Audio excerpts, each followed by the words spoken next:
passei por essa questão.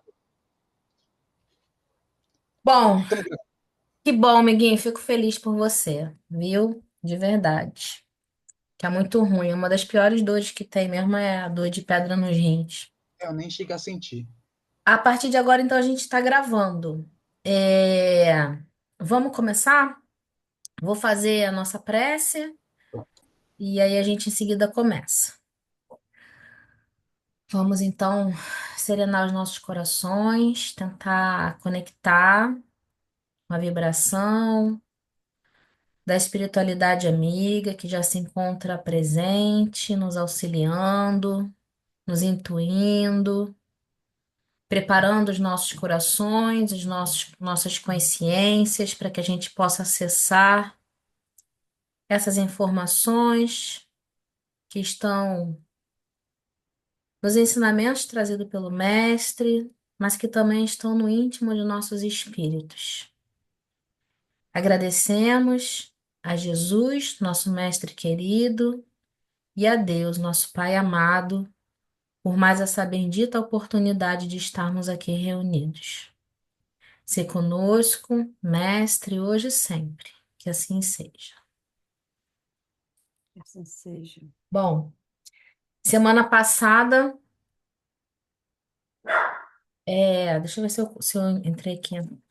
A gente ainda tá, né? O André fez o nosso. Ih, foi lá para cima. O André fez o nosso estudo da semana passada. Ih, voltou muito, vamos lá. Não, fez a todo mundo, porque todo mundo me ajudou. Sim, você facilitou só, né, amiguinho? É, Só dificultei, digamos. facilitou. Dificultou? Facilitei, não, Ó, foi dificultei. aqui? Não, né? Foi no outro. Vamos lá. Mais pra frente. Mas daí foi, já. Esse aqui Já foi, foi isso aí né? também. O outro. Deixa eu ver. Você vai passar muito rápido. Não, é porque eu marquei, Eu ó. Foi também já aqui. foi. Esse aqui foi o último que você fez, não foi? Qual? Esse que tá agora. Fazendo o Esse aqui intervalo, como que foi. procurando É. refletir mais profundamente.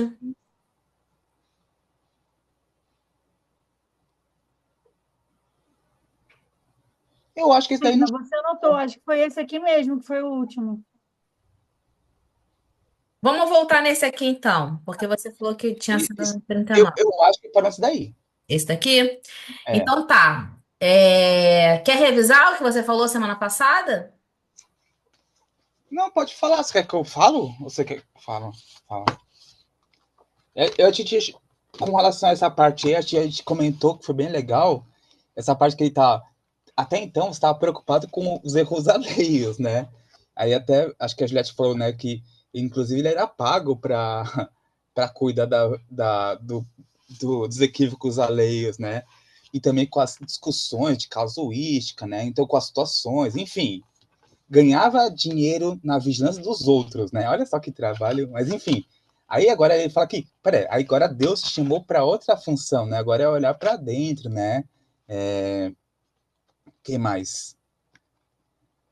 Ele também falou, Gamaliel, né, que agora, né, você, inclusive você comentou muito, né, que naquela época era muito comum, né, os filhos, né, seguir a carreira dos pais, tanto é que o Ah, pai dele, né, então você foi muito comentado, e foi bem comentado porque também não foi à toa, porque o Gamaliel falou que agora era a hora dele se manter com a própria função dele, alguma coisa assim, lembra? isso, a gente comentou por causa que no judaísmo, diferente do. Aqui no Ocidente, o trabalho é visto como algo indigno. Porque a gente vê numa cultura onde quem trabalhava eram os escravos. Uma pessoa inteligente, uma pessoa de posse, jamais movia um dedo, né?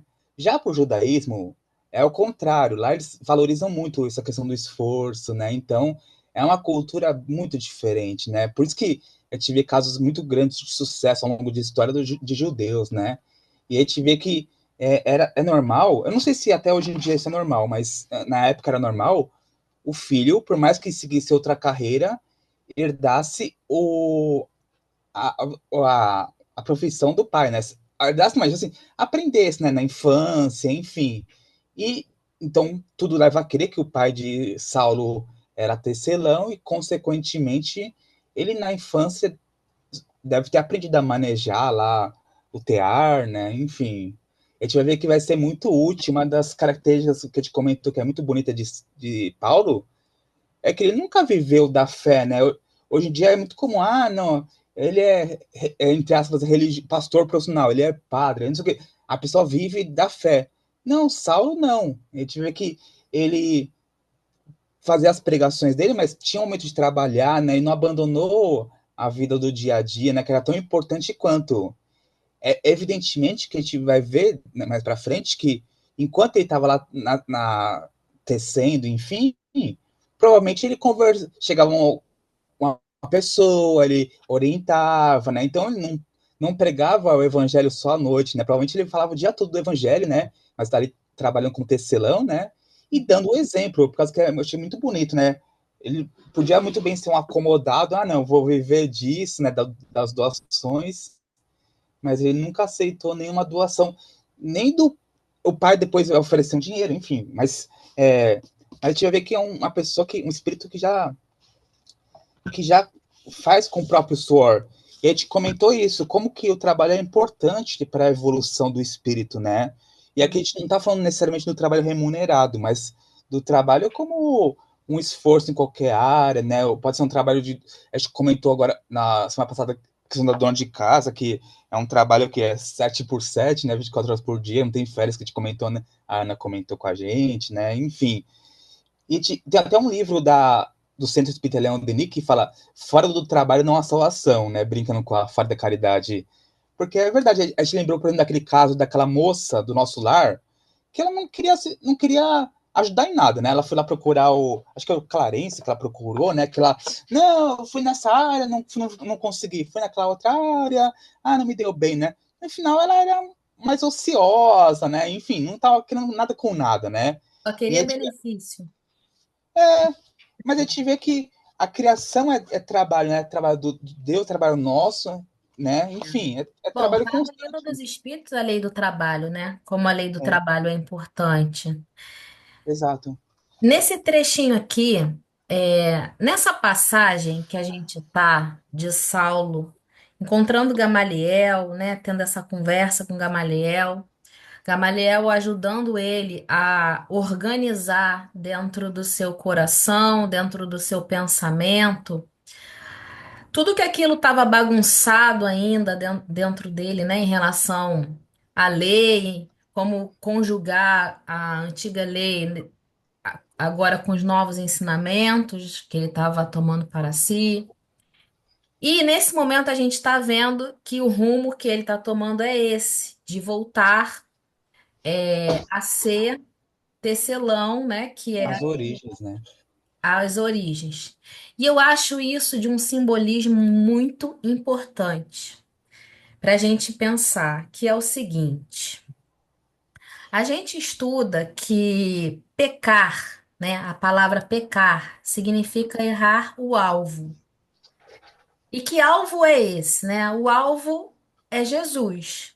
É a gente conseguir chegar até o Mestre, exercitar na nossa vida tudo aquilo que o Mestre nos ensinou, colocar em prática todos os seus ensinamentos. Esse é o nosso alvo, essa é a nossa meta. Toda vez que a gente erra, que a gente faz coisas contrárias aos ensinamentos de Jesus, a gente está errando o alvo. Esse é o sentido de pecar. Que também se traduz, né, muitas passagens se traduz no caminho, né, caminho reto, caminho que leva ao Cristo. João Batista veio aplainar o caminho, né? Nos mostrar a direção. E toda vez que a gente desvia do caminho, que a gente toma outra rota, a gente também está pecando porque a gente está se desviando da nossa meta, que está no final desse caminho, que é Jesus. E o interessante aqui é que todas as vezes que na nossa caminhada como espíritos em evolução, a gente sair dessa rota por qualquer motivo, a gente vai voltar para ela do ponto que a gente começou a errar. e a partir dali a gente vai refazer o caminho. Então, é isso que está acontecendo com Saulo. Saulo está tendo a oportunidade de voltar na sua origem e, através desse retorno, né, aprender com a humildade, aprender a trabalhar o seu orgulho, a sua vaidade, voltar para o caminho da onde ele começou a errar e ali ele recomeçar. Retornar a ser um tecelão, depois de ter sido um promissor doutor da lei, significa muito. É mais uma das coisas que a gente, com os nossos olhos, não consegue alcançar.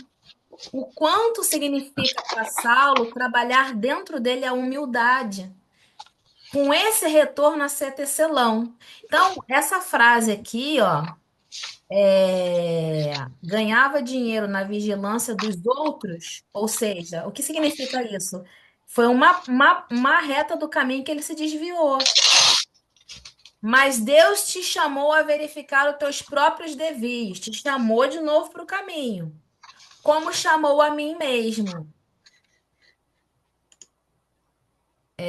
A terra prometida desenha-se aos nossos olhos, ou seja, a terra prometida está nessa reta aqui, ó, do caminho perfeito, do caminho reto, do caminho correto. Aqui está a terra prometida. Se você desviar dessa rota, você não vai encontrar. Então, para encontrar, você tem que voltar para sua rota, voltar para esse caminho certo. É preciso vencer os obstáculos e marchar. Como doutor da lei, isso não mais te seria possível. Então é necessário recomeçar a tarefa como o homem que procurava inutilmente o ouro no lugar onde ele não existia. São as dificuldades do caminho, são aquelas inutilidades do caminho, aquele materialismo que desviam o nosso olhar da reta, né? Então, é a vaidade, a ganância, o orgulho, o poder. E todos nós passamos por isso, né? Se a gente for verificar, tem momentos que a gente precisa dar um passo atrás, respirar, refazer o pensamento, reequilibrar, para depois seguir adiante, né? Fala, Andrezinho, tá com o nome de recanto. Fala. Eita, tá o microfone ligado, nem vi. Você tá com a voz rouca, tá gripando, hein? O que eu ia comentar é que, mas nada, eu acrescentando o que você disse de voltar, né? Mas nada é perdido, né? Mesmo o errar o alvo serve de experiência. Tanto é que Saulo volta, mas volta com um cabedal diferente, né? Então, mesmo no equívoco, se aproveita, né? Evidentemente que é preciso refazer, mas é, fica o cabedal, né, de experiência e fica muito importante para nós. Quando a gente tem esse entendimento, porque muitas pessoas são obrigadas a voltar, mas não têm essa compreensão, porque voltam a errar. Isso que você está falando é muito pertinente. Quando a gente consegue compreender, né? Quando a gente volta, consegue compreender e caminha novamente na estrada certa, né? Utilizando de todo o aprendizado que o erro nos foi favorável, né? Para voltar e ter o caminho certo novamente.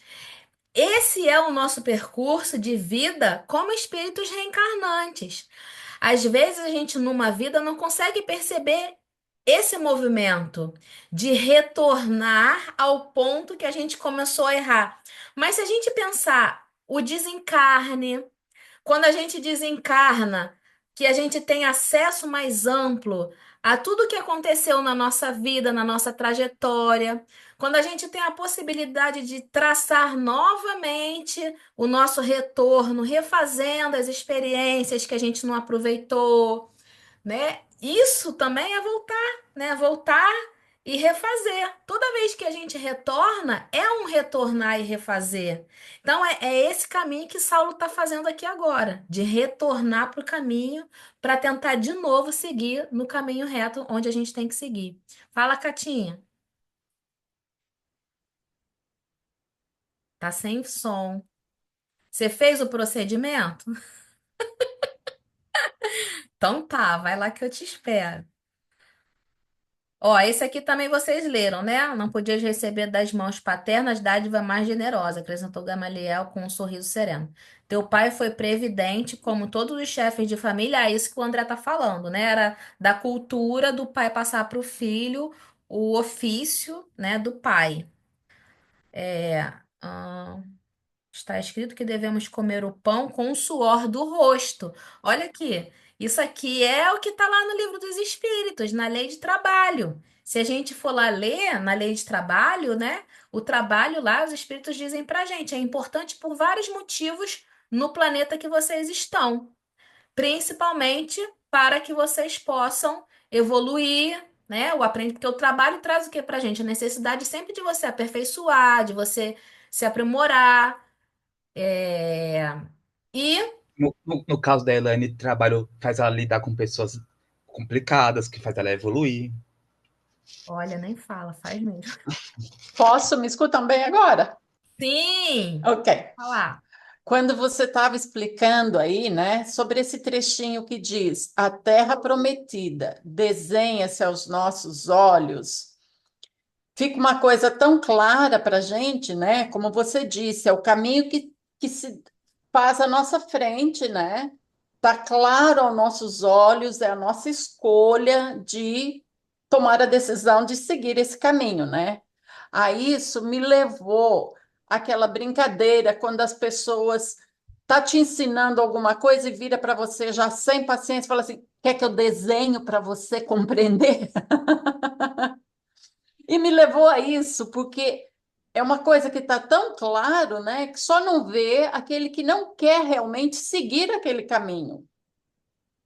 Então, às vezes, sai umas brincadeiras que às vezes tem até sentido da onde que iniciou essa brincadeira, né? Porque aí, se a gente vê mesmo, é claro, né? O caminho está ali e ah, é como a gente aprende, né? Muitos estão aí na doutrina espírita, aprendem, estudam, conhecem, mas quando se dá frente a frente com a responsabilidade, desiste, né? Então é aí o que está se colocando para ele, né? A responsabilidade de seguir esse caminho agora. Era só isso Verdade, mesmo. Catinha. Muito bom. Muito bom. Obrigada. Quer falar, André? Não, ia falar que o mestre que eu sigo, ele se define como caminho para a verdade e para a vida, né? Aí na questão 625, Kardec pergunta, né? Qual o tipo mais perfeito que Deus ofereceu ao homem para servir de guia e modelo? E a gente pensar um guia, o que é um guia?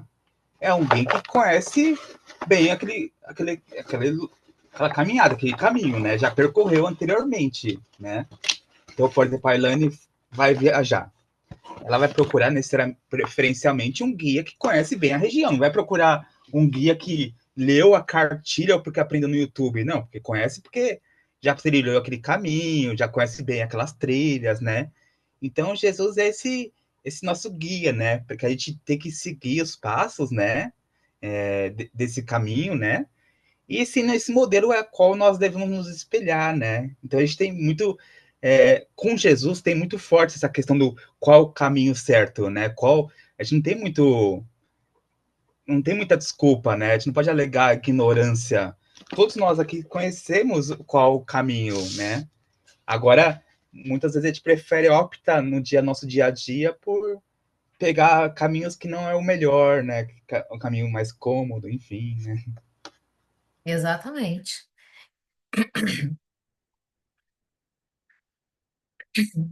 Ó, esse aqui também vocês viram semana passada, né? À primeira vista, considerando a tua situação de realce no mundo, seria justo. Vocês viram esse?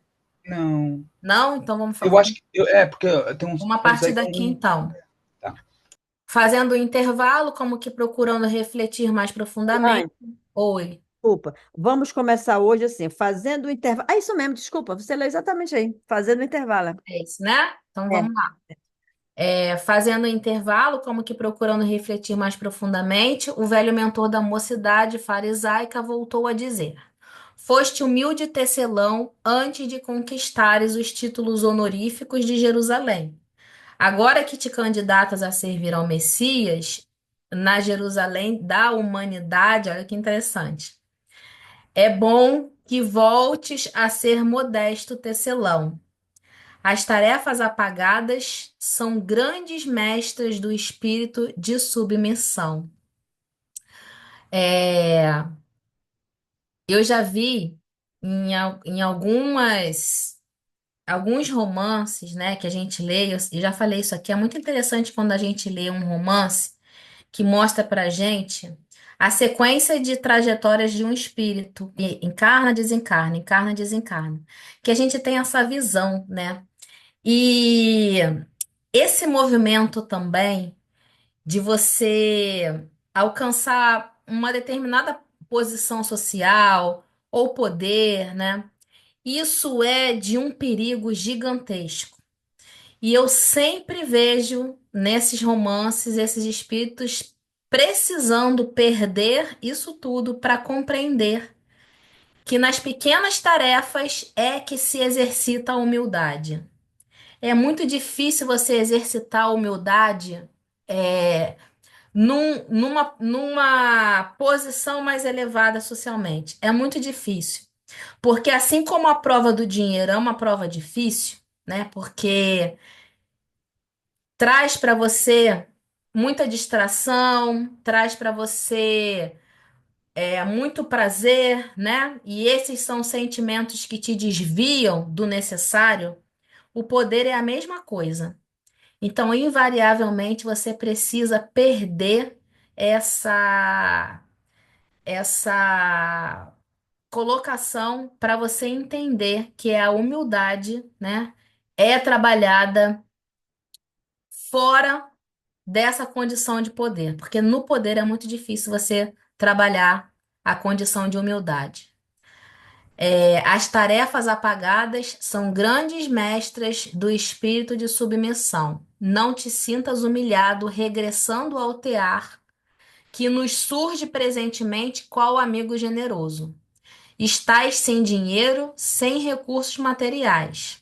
À primeira vista, considerando tua situação de realce no mundo, seria justo recorrer a parentes ou amigos. Mas não estás doente nem envelhecido. Tens a saúde e a força. Não será mais nobre convertê-las em elementos de socorro a ti mesmo? Todo trabalho honesto está selado com a bênção de Deus. Ser tecelão, depois de ter sido rabino, é para mim mais honroso que descansar sobre os títulos ilusórios, conquistados no mundo onde a maioria dos homens ignora o bem e a verdade. Ou seja, além de ser, né, de representar um grande exercício que vai trabalhar em você a humildade, você ainda vai ganhar, né, a vida de uma forma muito menos ilusória do que se você se mantivesse como rabino ou como um grande doutor da lei, né?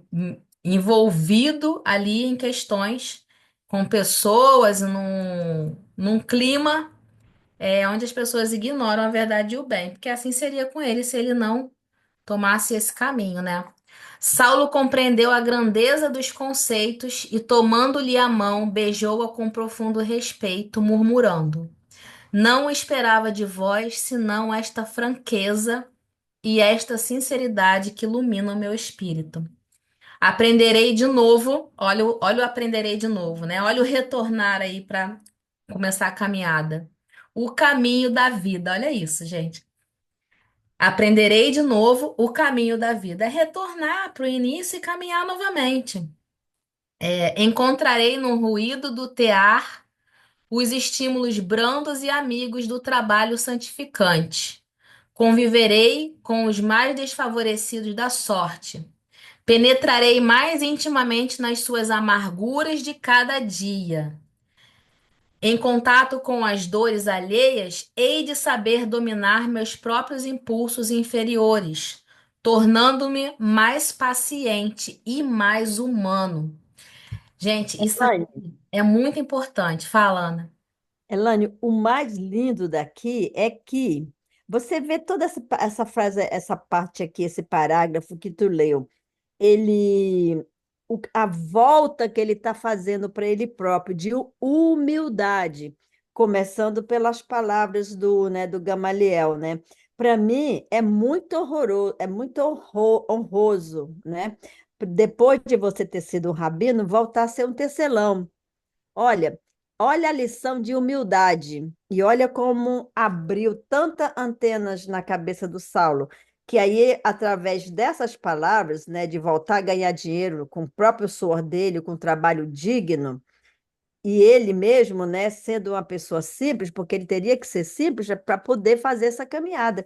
Logo, logo ele entendeu tudo isso aí que você falou, olha, saber, sobre o trabalho de amigos, né? Que ele vai ficar com as pessoas mais desfavorecidas e na hora, né, que as coisas apertarem, ele vai saber encontrar a razão de como resolver, humildemente. Eu achei isso uma lição linda, depois de ter sido um doutor da lei. É Que verdade, muito Ana. profundo que o Gamaliel falou para ele. E a palavra que tocou muito é uma honra, depois de você ter sido, né, um doutor da lei, você ser um tecelão. Não tem nada mais honroso do que isso. É. De humildade. Verdade. E muito corajoso da parte dele, né? Muito corajoso da parte dele. Uhum. E também, isso aqui, ó, que ele colocou. Isso aqui é importante demais. Em contato com as dores alheias, hei de saber dominar meus próprios impulsos inferiores. Gente, eu já relatei aqui para vocês que quando eu entrei na casa espírita, que eu tinha algumas pencas de problemas para resolver. é, Quando alguém falou pra mim que você vai fazer o trabalho, vai fazer o tratamento espiritual, você vai estudar, mas você vai ter que trabalhar no bem. Então, a gente, ó, tem a sopa, tem a evangelização, tem isso, tem aquilo, aquilo. Pega um trabalho e vai. Naquele momento ali, ainda muito doente do meu egoísmo e da minha vaidade, do meu egocentrismo, falei assim, gente, mas eu não tô bem. Como é que eu vou me doar para o outro, né? Pessoas com problemas, como é que eu vou me envolver com outros problemas de outras pessoas se eu não tô bem? Eu tenho que me curar primeiro. Acho que foi uma das maiores ignorâncias que eu pensei quando eu entrei na doutrina espírita. Porque mesmo assim eu peguei e fui, né? Acho que meu espírito protetor tava me empurrando aqui e falou assim: vai, minha filha, não reclama, não, vai. E aí eu fui. E foi o meu maior remédio. E Por a quê? sua cura? Foi o meu maior remédio. Porque no convívio com outras pessoas, eu vi que os meus problemas que eu achava que eram gigantescos eram desse tamanhozinho assim, ó. E foi nessa troca que eu percebi o quanto que eu precisava mudar na minha visão de mundo, na minha visão do outro, na minha medida de dor. A minha medida de dor, a minha régua era muito curta. E eu achava que era muito grande. A gente precisa estar em contato com o outro, precisa ouvir o outro, precisa ter olhos de olhar o outro, empatia, benevolência. A gente precisa exercitar isso. Porque através disso a gente vai compreender que, primeiro, a nossa dor não é a única, nem a pior, né? E segundo, o que ele falou aqui, tornando-me mais paciente e mais humano. Mais paciente comigo mesma, com as minhas dores, não é com o outro, não. A gente lendo aqui, às vezes, rápido, né? A gente vai achar que é mais paciente com o outro. É também, mas o mais importante é mais paciente com a gente, com as nossas dores, né? Com as nossas imperfeições, né? E mais humano. Eu lido com pessoas que nem sonham se envolver em qualquer tipo de trabalho voluntário, né? Que seja, qualquer um. E às vezes eu percebo o como que essas pessoas não têm conhecimento de mundo. Elas vivem numa bolha, né? E nessa bolha elas acham que é um mundo perfeito. E isso dificulta muito. Não são pessoas más, não, sabe? Não são pessoas ruins. Mas são pessoas que nasceram e cresceram dentro de uma bolha. E acham que o mundo é aquela bolha delas. Então, qualquer problema que o outro traz, é, elas não acreditam, elas acham que aquilo é exagero, né? Ou elas acham que não é bem assim. Por quê? Porque elas não vivenciam isso, elas não têm contato com isso, né? E me valeu muito os anos que eu passei.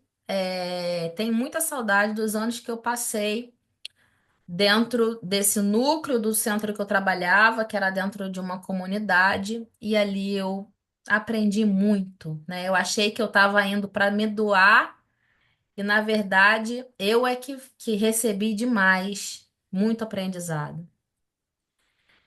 Longo tempo ficaram em silêncio, como desejosos de prolongar indefinidamente aquele instante glorioso de compreensão e harmonia. Foi Saulo quem, denotando no olhar as muitas preocupações íntimas, quebrou o silêncio, dizendo receoso: Pretendo retomar o ofício da primeira idade, mas estou sem dinheiro para a viagem. Se fosse possível, exerceria a profissão aqui mesmo em Palmira. Falava hesitante, deixando perceber ao venerável amigo a vergonha que experimentava com o fazer-lhe essa confissão. Como não? Obtemperou Gamaliel solícito. Considero que as dificuldades da volta não seriam pequenas. Da volta que ele diz aqui para Jerusalém, né? Entretanto, não incluo nos obstáculos os problemas do dinheiro, porque de qualquer forma poderíamos obtê-lo para as despesas mais urgentes. Refiro-me simplesmente aos perigos da situação que passou. Acho justo que regresses a Jerusalém ou a Tarso, plenamente integrado nos seus novos deveres. Gente, que lucidez de Gamaliel, né? Toda planta é frágil quando começa a crescer. Ou seja, ele está falando assim, meu filho, você está focando na escassez material, né? Na falta de dinheiro. Mas isso nem é o mais importante. Isso nem é a dificuldade maior que você vai ter. A dificuldade maior que você vai ter é que você ainda não fortaleceu no seu coração a convicção do que você hoje pretende buscar. Porque Saulo, ele já tem dentro dele a vontade. E a vontade para esse espírito enérgico já é muita coisa, né? A vontade já está movendo ele numa convicção de que o que ele quer é seguir o Cristo. Mas ele ainda não tem a verdadeira noção, né, e amplitude do que essa nova postura vai significar. E ele ainda não está fortalecido dentro dele, né? Porque ainda não fortaleceu a humildade, ele ainda não fortaleceu essa empatia, essa paciência, ele não fortaleceu isso ainda. Então, a resistência que ele vai ter dos outros, na verdade, é a crítica, a resistência, a agressão que ele vai receber, tudo isso, para esse espírito enérgico e ainda vaidoso, é que seriam os piores desafios. É isso que Gamaliel está falando aqui para ele. Toda planta é frágil quando começa a crescer. Ele está começando a crescer como discípulo. As tricas do farisaísmo, a falsa ciência dos doutores, as vaidades familiares poderiam abafar a semente gloriosa que Jesus te lançou no coração ardente. Ou seja, é uma semente ainda, né? Em potência de crescimento, mas não crescida ainda, não fortalecida. É uma semente ainda.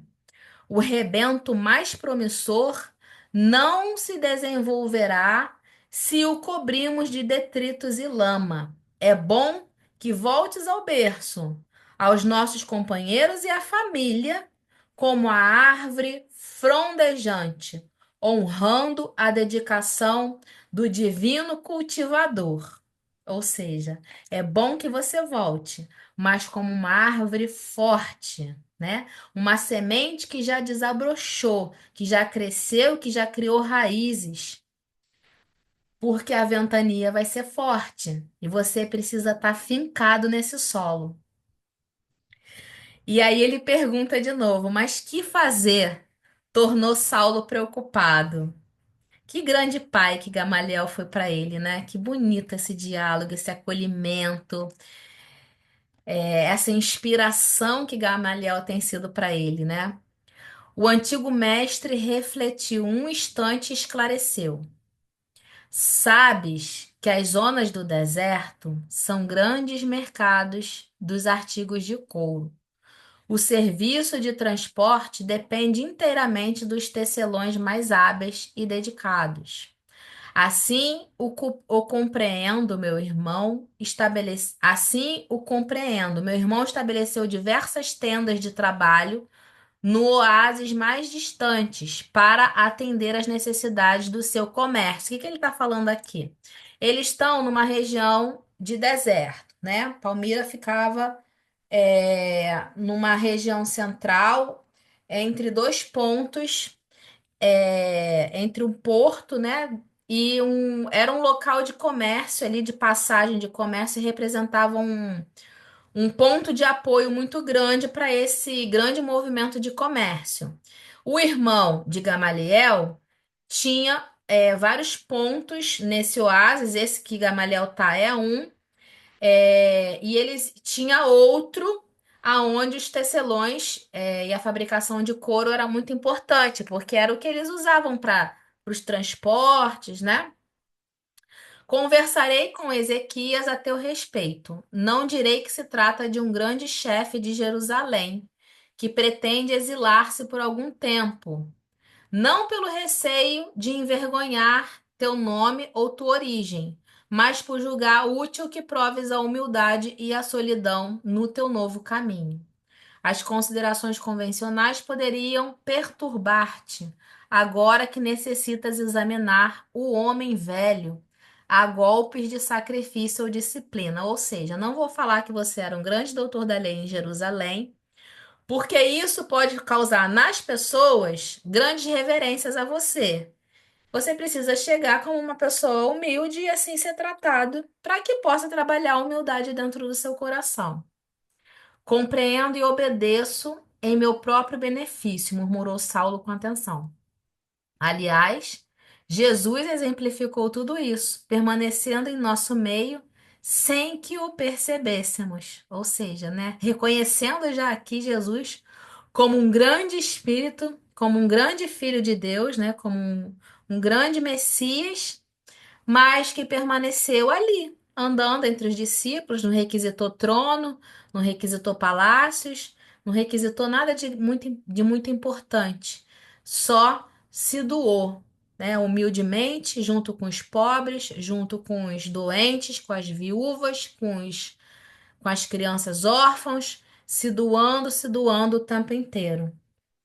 É muito bonito, né, como eles já buscam tanto Gamaliel, mas de uma forma mais consciente, mas Saulo também já tem, buscando o tempo inteiro em Jesus a referência, né? Para agora, para o seu modo de agir, para o seu modo de pensar, né? Como é bonito isso.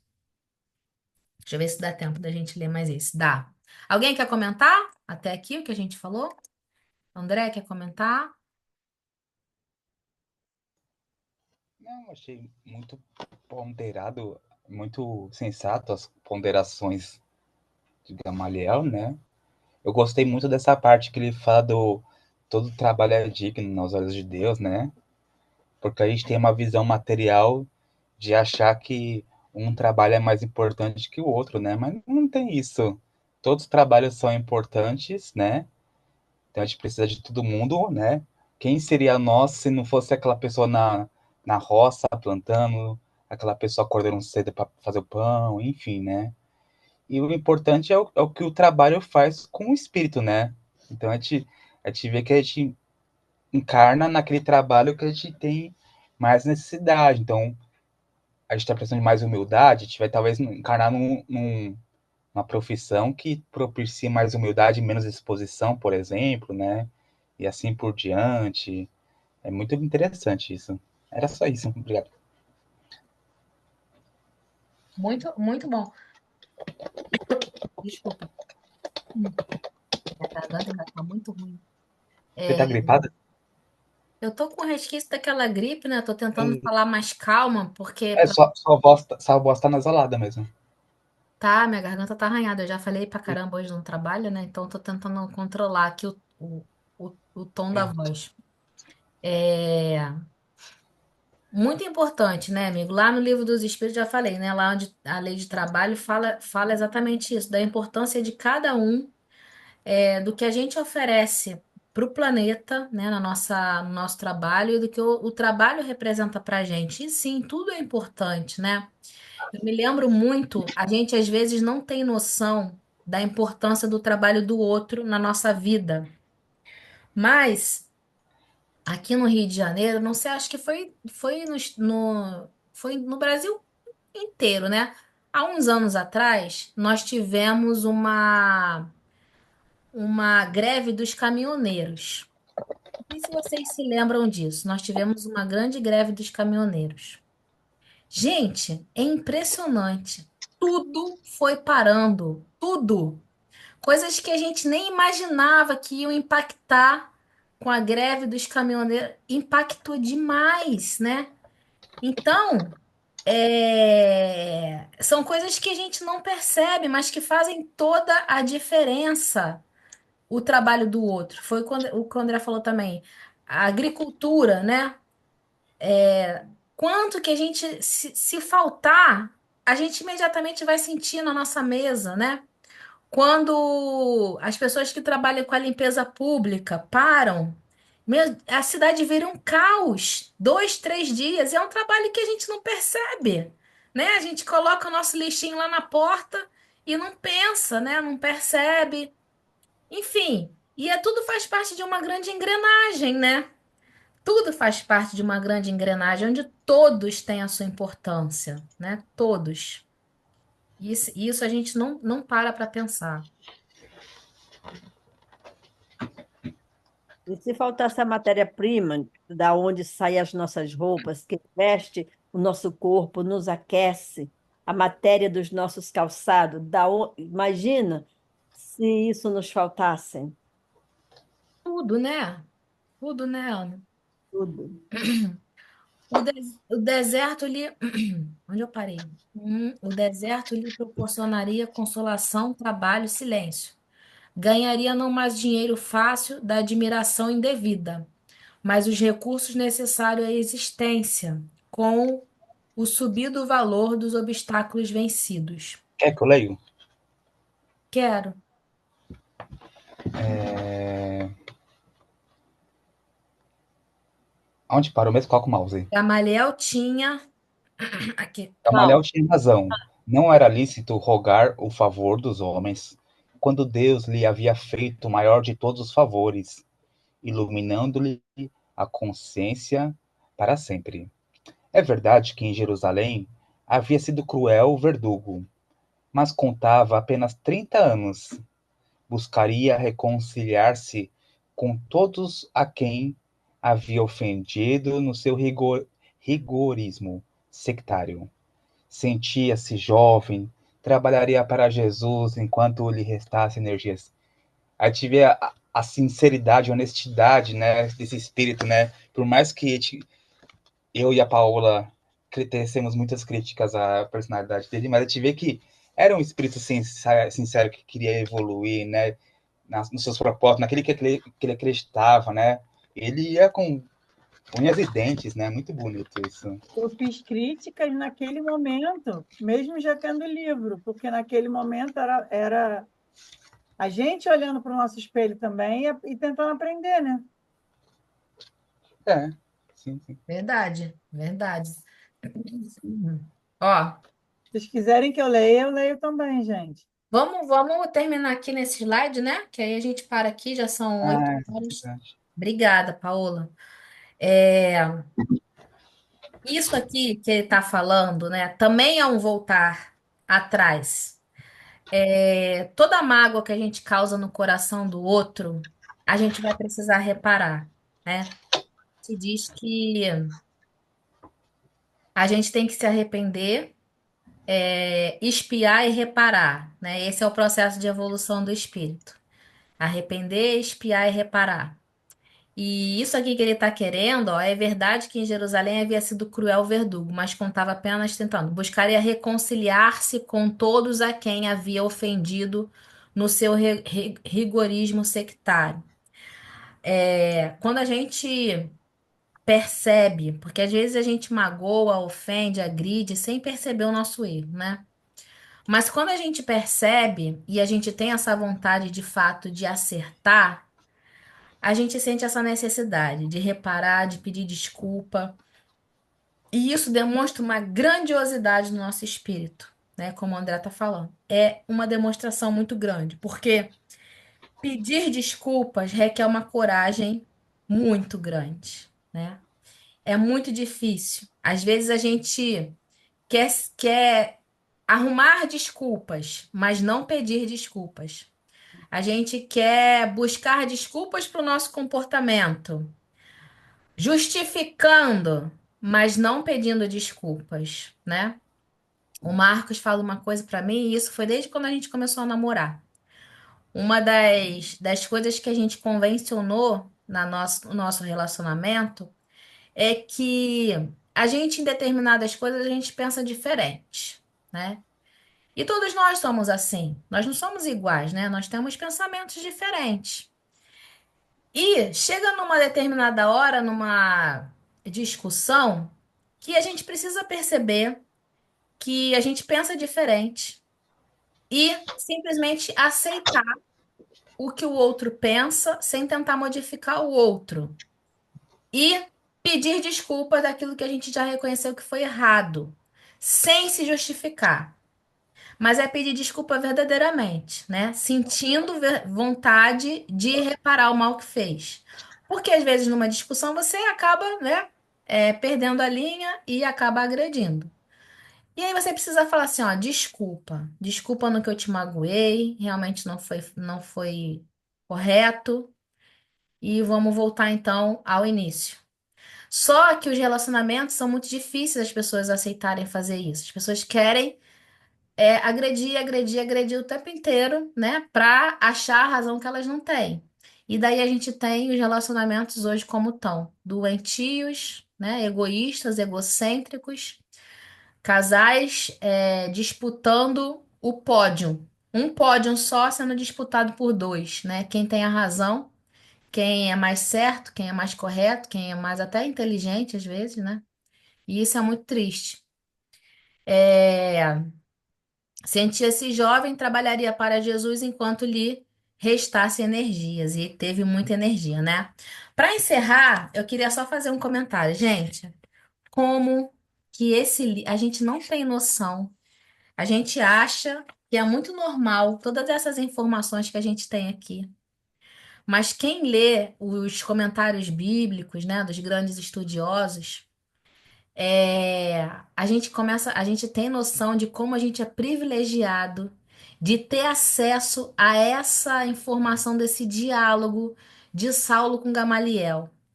Porque os estudiosos dos textos bíblicos, eles não têm isso, né? Eles nem sabem dessa ida, desse reencontro de Gamaliel, de Saulo com Gamaliel. E olha que diálogo maravilhoso, né? Que acolhimento que Gamaliel está fazendo nesse coração.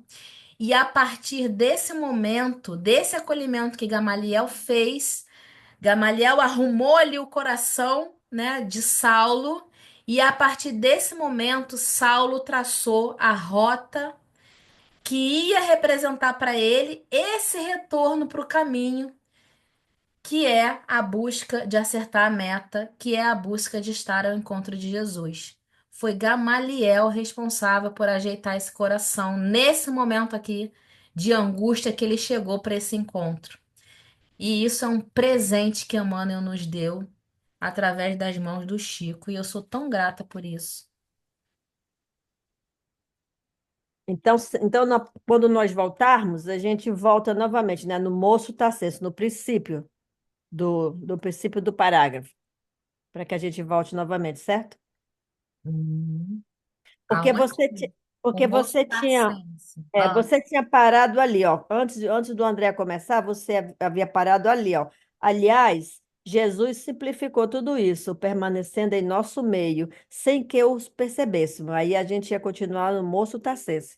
Mas eu não sei o que é que aconteceu, que aí pulou várias linhas. Aí começou lá do Gamaliel, tinha razão. Ó, aliás, Jesus exemplificou tudo isso, permanecendo em nosso meio sem que o percebêssemos. O seguinte a isso não é: o moço tarcense pôs-se a meditar, não é isso, não? Era isso. Uhum. É isso, né? Ah, É isso. tá. É Então, a isso. gente leu todo esse trechinho. Aí, na próxima, a gente vai começar aqui, ó. A palavra carinhosa do ancião veio arrancá-lo das profundas cismas. Aqui que a gente vai começar, Achei aqui. tá bom? Ótimo. Lá na próxima página. Beleza. A palavra carinhosa do ancião veio arrancá-lo das profundas cismas, que é isso que eu tô falando, né? Gamaliel foi lá e arrumou esse coração que estava tão angustiado, e a partir desse momento ele se sentiu seguro para traçar a sua rota, né? Que ali se iniciaria esse novo caminho de busca da humildade, de entender o seu homem velho, entender o que ele precisava transformar. E isso é muito importante para todos nós, que Jesus consiga fazer que a gente amplie as nossas consciências, né? Que esse momento de fim de ano que a gente vai comemorar agora, que representa o nascimento de Jesus, né? Simbolicamente representa o nascimento de Jesus. Outro dia, vasculhando aqui os meus arquivos, eu achei um estudo. Eu não sei quem foi que me deu, provavelmente foi o André que me deu esse estudo. Um estudo de um NEP. Eu achei maravilhoso esse estudo, né? Que é um estudo para a época de Natal, que fala justamente sobre isso. Jesus nascendo em nossos corações. Gente, é um estudo lindo. E aí ele vem trazendo: que momento Jesus nasce para você? Isso é uma reflexão. Para Madalena, nasceu no momento que Jesus acolheu aquele coração vazio e sofrido. Para a mulher samaritana, nasceu no momento que Jesus encontrou ela naquele poço e mostrou para ela a verdadeira água que sacia a sede, né? Para Pedro, Jesus nasceu no momento que Jesus retornou e mostrou para ele que a verdadeira vida não era aqui. Para Uhum. Tomé, né? Para tantos. Em que momento Jesus, na verdade, nasce em nossos corações? Para Saulo, Jesus está nascendo agora, quando Saulo está olhando para dentro do seu coração e conseguindo enxergar o que ele precisa modificar dentro dele, né? Então, Jesus nasce para a gente simbolicamente. A gente comemora o nascimento de Jesus simbolicamente no dia 24 de dezembro. Mas Jesus nasce para a gente no momento que a gente desperta para a necessidade de transformar em nossos corações aquilo que precisa ser transformado para a gente andar um pouquinho mais nessa estrada e ir ao encontro do Mestre. Então, como esse último estudo nosso desse ano, eu Quero quero ver se. ter imensamente o presente que vocês representam para mim, me acompanhando, me estando aqui comigo, me ajudando a refletir, a despertar em cada leitura, renascendo, deixando renascer dentro de mim essa consciência da nossa necessidade de transformação e que a gente possa, né, nesse final de ano, refletir o quanto Jesus ainda precisa nascer e renascer dentro de nós, principalmente trazendo para a gente a paz. Eu acho que a palavra da nossa bandeira do ano que vem deveria ser a busca da paz. Que então a gente consiga, nesse finalzinho de ano, trazer para o nosso coração a paz.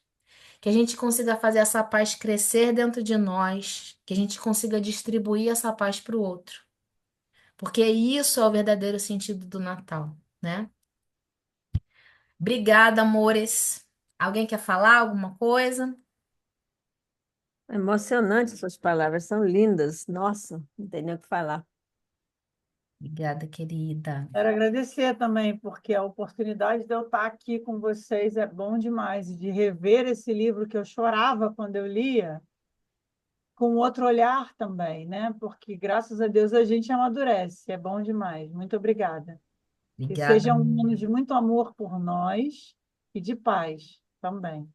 que assim seja. Eu tô vendo aqui a Glória. Glória, seja bem-vinda ao nosso grupo. Seu microfone tá fechado, abra. Sabe abrir? Vê se você consegue. Acho que ela não vai conseguir abrir. Ó, você tá no celular, né? Encosta na tela do celular assim com o dedo, aí embaixo vai aparecer o microfonezinho, aí você clica. Sim, sim, sim, sim, sim.